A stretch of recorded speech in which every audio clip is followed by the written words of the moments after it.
Après Saleh Tabrekt et Moulay Ismaël, c'est dans cette maison de l'Association des femmes migrantes du Maroc, en abrégé AFMM, située dans le quartier Saleh de Ouarout Kenitra, que l'association Lumière sur la migration a déposé en ce jour ses kits alimentaires humanitaires. Je voudrais savoir, après le 2 ans, jusqu'à... Est-ce que vous êtes dans le groupe? Parce que... Le président de la dite association, Patrick Carl, a réintégré dans ses allocutions de sensibilisation l'utilité des ports de masques et ont constaté que la plupart de ces femmes prennent à la légère cette pandémie tueuse. J'ai remarqué quand je suis entré que les femmes, personne n'a mis le masque. Parce que vous dites que Corona là même c'est quoi? D'autres disent même que ça n'existe pas. Mais faites très attention. Moi je voudrais vous sensibiliser sur cette maladie. Nous, les subsahariens que nous sommes, nous avons tellement de chance que beaucoup parmi nous n'ont pas eu à avoir cette maladie. Donc, mes sœurs, moi je vous exhorte, une fois de plus, de ne pas négliger. Le masque que vous voyez là, il est très important. Nous prenons les bus, nous allons au marché où il y a plein de monde, et parfois on se dit que non, cette maladie-là, moi je ne peux pas l'attraper. Alors faites très attention. Moi, mon intervention, c'est sur la sensibilisation, sur le port de masque. J'insiste là-dessus. Le port de masque est très, très... Je ne dis pas que les autres ne sont pas importants, hein, mais le port de masque, parce que nous allons dans les marchés, nous prenons les transports en commun et autres. Donc, il faut toujours avoir le masque. Le planning familial est ce qui revient de plus en plus pendant le discours des leaders associatifs migrants à leurs sœurs pour tirer une sonnette d'alarme aux femmes qui ne prennent pas cela au sérieux.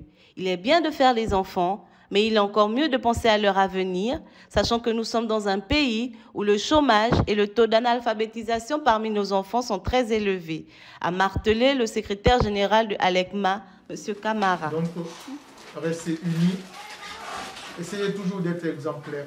Et surtout, il faut veiller sur vous. Moi, je le dis toujours, je vois beaucoup de femmes qui ont des enfants. C'est vrai que c'est le destin. Un enfant, c'est une bénédiction. On ne peut pas le rejeter, mais en même temps, moi j'insiste beaucoup sur un aspect qui est très important, c'est sur la question de la planification. Il faut vraiment, pour celles qui vivent en couple, il faut vraiment veiller à vous planifier. Il faut veiller à vous planifier parce que si vous n'avez pas de revenus permanents, de revenus fixes, c'est-à-dire si vous ne travaillez pas, vous n'avez pas un salaire, et que vous êtes dans une situation de survie, il va être très difficile pour vous, si vous avez un enfant, 2 enfants, 3 enfants, de vous en sortir. Donc il faut veiller sur cet aspect. Je dis bien, les enfants, c'est une bénédiction, mais en même temps, il faut veiller sur cette question de planification. Vous êtes dans un groupe et que vous ne participez pas, demain vous allez dire que quoi? On est dans un groupe, il n'y a pas l'harmonie, il n'y a pas l'entente.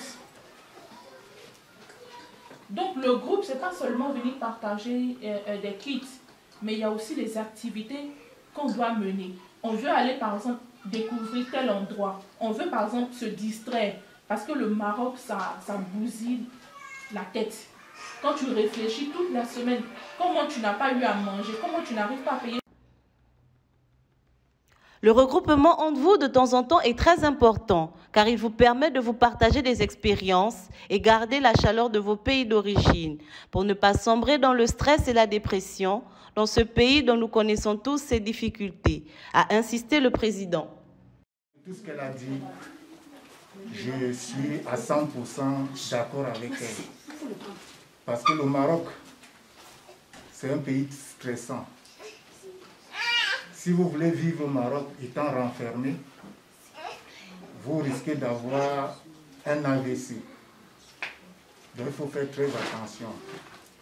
Le milieu associatif, c'est un milieu où surtout pour les femmes, où on peut s'épanouir. Parce que le fait de causer avec les autres, ça vous permet de chasser le stress. Mais si vous voulez vivre renfermé, je vous dis la vérité que lorsque vous allez aller à l'hôpital faire un examen, on va vous dire que vous êtes malade. Alors faites très attention. La présidente des femmes migrantes au Maroc, quant à elle, a demandé à ses consoeurs de ne pas répondre présente juste le jour où il y a partage de kits alimentaires. Parce que là n'est pas l'objectif de cette association, car nous avons beaucoup de choses à faire pour notre autonomisation. Ce n'est pas seulement pour partager les kits. Aujourd'hui, voici des femmes qui sont enceintes. Tu vas accoucher aujourd'hui, là. On est à l'étranger, une association, j'ai accouché seule. Moi seule, en train de laver un bébé, je ne connais même pas comment on fait. Mais aujourd'hui, grâce à l'association, vous êtes dans un groupe et que vous ne participez pas. Demain, vous allez dire que quoi? On est dans un groupe, il n'y a pas l'harmonie.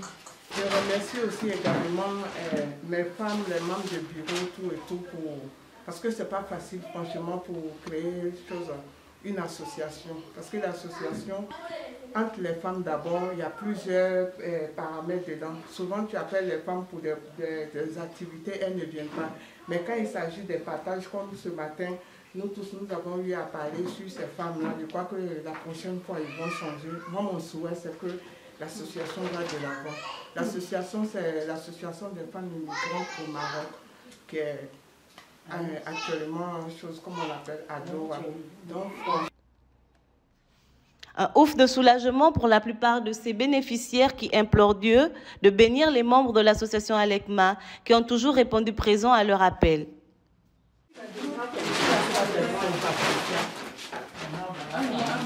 Je suis du groupe, je suis la causerie de Castétéry. Vraiment, aujourd'hui, je félicite les équipes.